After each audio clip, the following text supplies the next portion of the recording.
Salutations à tous les abonnés et bienvenue dans ce nouveau numéro de votre revue de presse.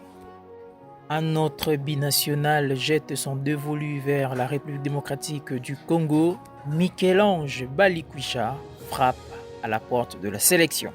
Selon nos confrères des Léopards de la RDC ActuFoot, le jeune frère de William Balikwisha a confié son envie de jouer pour la République démocratique du Congo en ces termes. Je cite, « Le Congo a une grande place pour moi. Je veux jouer pour le Congo.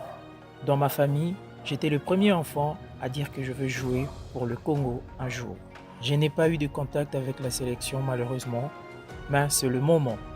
J'annonce que je souhaite représenter le pays. » Fin de citation. Un message fort pour les sélectionneurs de la RD Congo Sébastien Destabre. Toujours avec nos confrères de la RDC ActuFoot, Steve Kapwadi et Legia Varsovie qualifiés pour la Ligue Europa Conférence. Le latéral RD congolais et son équipe ont validé leur billet pour la phase de groupe de la Ligue Europa Conférence après un match nul spectaculaire face à Hibernian, soit 3 buts partout grâce à leur victoire 2 buts à 1 à l'aller. Polonais passe sur l'ensemble de 5 à 4. Titulaire, Kapwadi a disputé l'intégralité de la rencontre. En face, Rocky Bouchiri s'est distingué avec un but et une passe décisive. Et de son côté aussi, Afimiko Pouloulou et Jean Gélonia qualifiés pour la Ligue Europa Conférence. Après leur victoire de 3 buts à 0 à l'aller, Jean Gélonia a assuré le nul un but partout face à Dynamo City pour se qualifier. Afimiko Pouloulou, titulaire, a participé à cette belle performance avant de sortir en seconde période. Cap maintenant sur la phase de groupe de la Conférence Ligue Europa pour le Léopard. Parlons mercato à présent, toujours avec la même source, Simon Banza affole l'Europe. L'attaquant congolais Simon Banza ne manque pas de prétendants en cette fin de mercato. Auteur d'une saison impressionnante, le buteur du SC Braga attire l'œil de plusieurs clubs majeurs. En Liga, Girone FC, Retafe FC s'intéresse à lui. Et en Bundesliga, Werder de Brême suit de près son dossier, tandis qu'en Serie A, Cremonese est aussi sur le coup. À quelques jours de la clôture du marché, le Léopard est au centre de toutes les attentions. L'Europe scrute son avenir et les Congolais rêvent de le voir dans un grand club.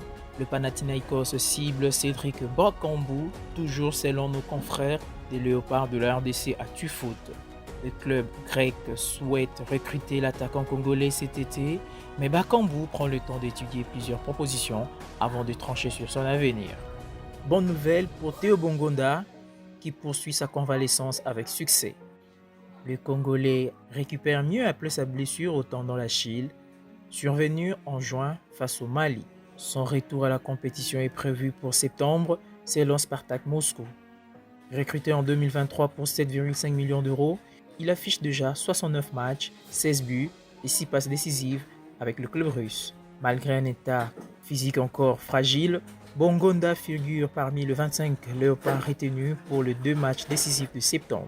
Premier en date du 5 septembre contre le Soudan à Djouba et le second le 9 septembre contre le Sénégal à Kinshasa. Le staff RD congolais lui renouvelle sa confiance pour cette étape clé vers le Mondial 2026. Traversons du côté de l'Europe avec le tirage de la Ligue des Champions qui fait mouche. Choc en stock, titre le journal L'Équipe.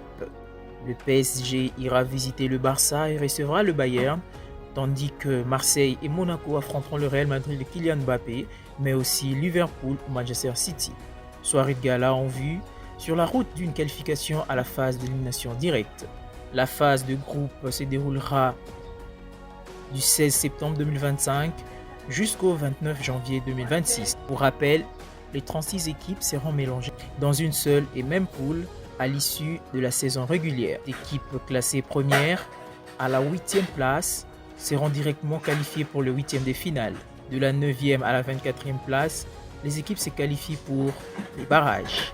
Le vainqueur de ce barrage rejoindront ensuite les 8e de finale. De la 25e à la dernière place, les équipes sont définitivement éliminées de toute compétition européenne. Il n'y a pas de club renversé en Europa League. Calendrier détaillé de cette compétition sera connu ce samedi. Allons transfert avec nos confrères d'ActuFoot. Dani Ceballos ne rejoindra finalement pas l'OM. Après l'accord entre le Real Madrid et Marseille, le milieu espagnol a suspendu son départ. En allant en Ligue 1, il juge qu'il ferait un pas en arrière dans sa carrière. Et du côté de nos confrères d'Infosport Football, l'AC Milan passe à l'attaque pour Christopher Nkunku. Un accord contractuel jusqu'en juin 2030 est quasiment trouvé entre le Français et l'AC Milan. Le club italien prépare une offre comprise entre 30 et 40 millions d'euros. Confirmation, Marco Asensio se rapproche d'Aston Villa. Le club de la capitale, le PSG, est proche d'un accord avec le club anglais d'Aston Villa. Les Anglais ont formulé une offre estimée à 15 millions d'euros. Quant à Paris, on demande encore 20 millions. Les propositions ne sont plus trop éloignées et les différentes parties se montrent ce jeudi optimistes sur une issue positive. Tottenham et Leipzig trouvent un accord pour Xavi Simons. Selon nos confrères de l'équipe, le Spurs est prêt à débloquer une somme de 60 millions d'euros, un signal fort et positif du joueur lui-même. L'accord est scellé à 2h du matin et les Spurs veulent finaliser l'opération aujourd'hui même, accord avec le joueur, puis visite médicale prévue pour les prochaines heures. Simons, qui avait attendu Chelsea durant 2 semaines, a finalement donné son feu vert à Tottenham dans la nuit. C'était tout pour cette revue de presse. Au revoir et à la prochaine.